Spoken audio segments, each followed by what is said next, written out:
Welcome to movementprofessional.com. For the first movement of the week, we're going to go over hip hinging practice at the wall. I feel like this is one of the most fundamental movements that you can learn. It carries over to a squat, a deadlift, two things that are very functional throughout the course of the day or in your strength and conditioning practice. So take a look at the video. You can go to movementprofessional.com or Chris Live on Facebook to comment, and I'd be happy to get back to you. We're here in Pain Relief and Physical Therapy in Havertown, Pennsylvania. We're going over the hip hinge at the wall to work on the fundamental movement pattern of hip hinging, which carries over to functional lifting and squatting. Alright, so we're going to start in a standing position. So this movement starts kind of mid-movement here. So let's just go through the motion here. We'll get back to standing. So in a standing position, you want to make sure that you're screwing your feet into the ground so the belt line is going to be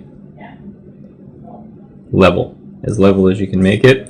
By pulling the rib cage down and tightening the abdominals, you're going to draw the belly button in, and then you're basically, your hip bones are right here. You're kind of rolling the hips outward into what's called external rotation, so that's going to get the buttocks firing. The kneecaps will turn outward slightly, and you're going to go to the outer edge of your feet with your big toes staying down. Right, now keep it grounded.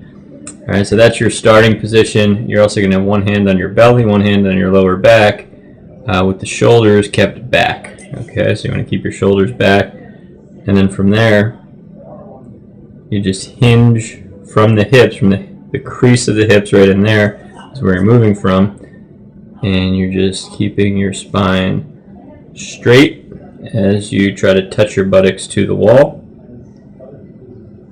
Alright, you should feel some tension in your hamstrings right there. As you do that, your knees should be out over the third or fourth toe. Okay, on both sides.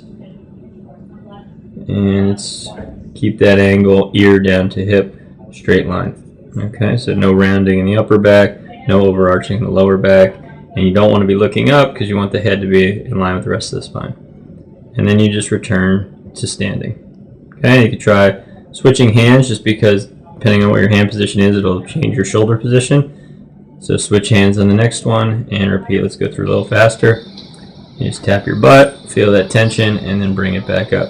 And you can progress to pretending you're picking something up off the ground. Alright, and as you do that, you're still keeping this straight line. Alright, and then the next progression is going into a squat, so you touch your butt to the wall and then you drop the butt down the wall, and now you're in your squat position, so you're still maintaining this stability here. The knees are still out over the third or fourth toe, creating that external rotation, so you're protecting your knees, and the shins stay over the ankle as opposed to migrating forward in front of the toe.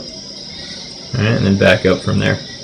Alright, that's your hip hinge progression using the wall as practice.